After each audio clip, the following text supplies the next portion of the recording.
قرآن میں جہاں کہیں بھی مرد اور یعنی میاں اور بیوی کے تعلق کا ذکر آیا ہے، مطلب آپ سب کے علم میں ہے کہ قرآن میں بہت سی جگہوں پر زوجین کے تعلق اور زوجین کے معاملات ڈسکرائب کیے گئے ہیں کہ ایک دوسرے کے تم پہ کیا حقوق فرائض ہیں اور کیا معاملات ہیں اور کیا تمہاری لمٹس ہیں. اس پہ مختلف انداز سے مختلف جگہوں پر بات ہوئی ہے.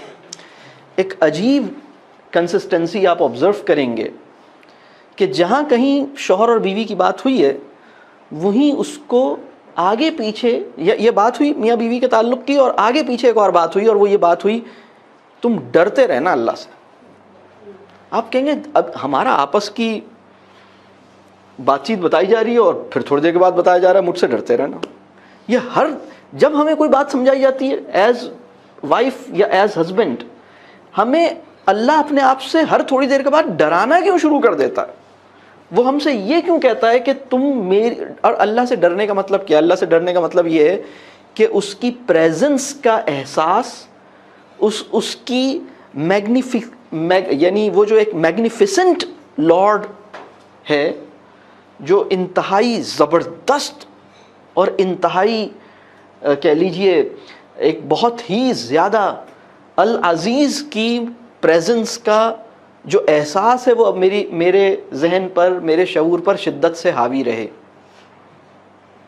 یعنی مجھے پتہ رہے کہ سب کچھ جاننے والا اور سب کچھ دیکھنے والا، میری آنکھوں کو دکھائی دے یا نہ دے، رب کو سب کچھ دکھائی دے گا. میں کسی کو بتاؤں یا نہ بتاؤں، میں سب سے چھپا لوں لیکن اس سے نہیں چھپا سکتا. اور وہ بہت زبردست ہے، وہ بہت طاقت والا ہے. ٹھیک ہے، تو بہت زیادہ طاقتور اور بہت زیادہ زبردست رب جو ہے اس کی پریزنس کا احساس میرے شعور اور میرے ذہن پہ میکسیمائز رہے، شدت سے مینٹین رہے. یہ ہے رب کے سے ڈرنے کا مطلب.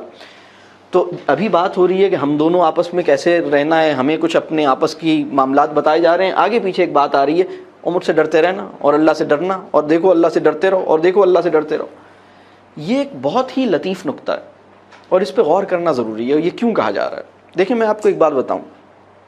یہ جو پیئر ہے نا، جو ابھی عائشہ نے کہا کہ وہ سیکنڈ ہاف ہے اور وہ آپ کا اللہ نے جوڑوں میں پیدا کیا ہے، اور یہ آپ کا سیکنڈ ہاف تھا جو آپ کا جوڑا تھا. اس کے درمیان اگر ایک دوسرے کے نازک احساسات اور لطیف جذبات اور انتہائی کہہ لیجئے ان ایکسپریسیبل فیلنگس یا وانٹس یا نیڈز کو اگر ایک دوسرے نے ایکنالج نہیں کیا، یا اگر ایک دوسرے نے اس کے لیے کیئر نہیں کی، یا یعنی یہ دونوں ایک دوسرے کے لیے اس لیول پہ رسپیکٹفل نہیں ہوئے، اس لیول پہ کیئرنگ نہیں ہوئے، یعنی یہ جو ڈیلیکیسی اور انٹیمیسی آف ریلیشن شپ ہے، اس کے اندر اس حد درجے کی احتیاط اور حد درجے کا، یعنی یہ احتیاط صرف اس وقت پیدا ہو سکتی ہے جب انسان یہ سوچے کہ میں نے اگر اس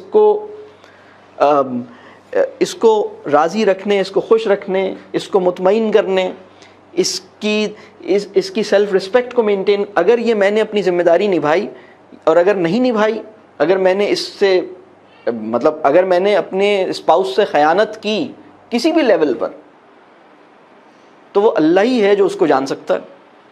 تو وہ انسان جو اللہ سے ڈرتا ہے وہی کسی نہ کسی قسم کی خیانت سے گریز کرے گا.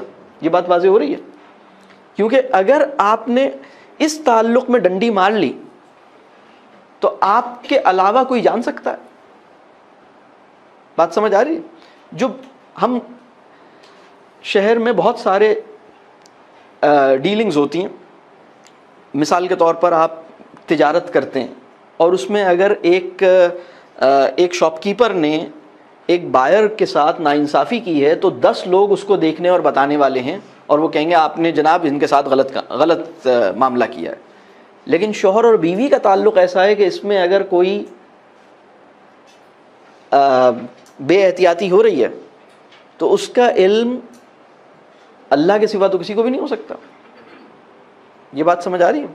لہٰذا یہ بات بار بار کہی گئی کہ اللہ سے ڈرتے رہنا، کیونکہ تم ایک دوسرے کے حقوق اور اپنے فرائض پر فوکس صرف اس صورت میں کر سکتے ہو جب تمہیں میری یعنی ادروائز کیا ہوتا ہے, ادروائز اگر یہ اللہ کا خوف نہ ہو تو ہوتا کیا ہے, چونکہ یہ میرے ساتھ ایسے کر رہے ہیں لہٰذا میں ان کے ساتھ ایسے کر رہا ہوں. یہ والا. لیکن اگر آپ یہ والی کنیکشن زندہ ہے تو پھر آپ ٹٹ فار ٹیٹ نہیں کر رہے ہوتے, آپ بڑھ کر رہے ہوتے ہیں, آپ کے معاملات ڈفرینٹ ہو جاتے ہیں.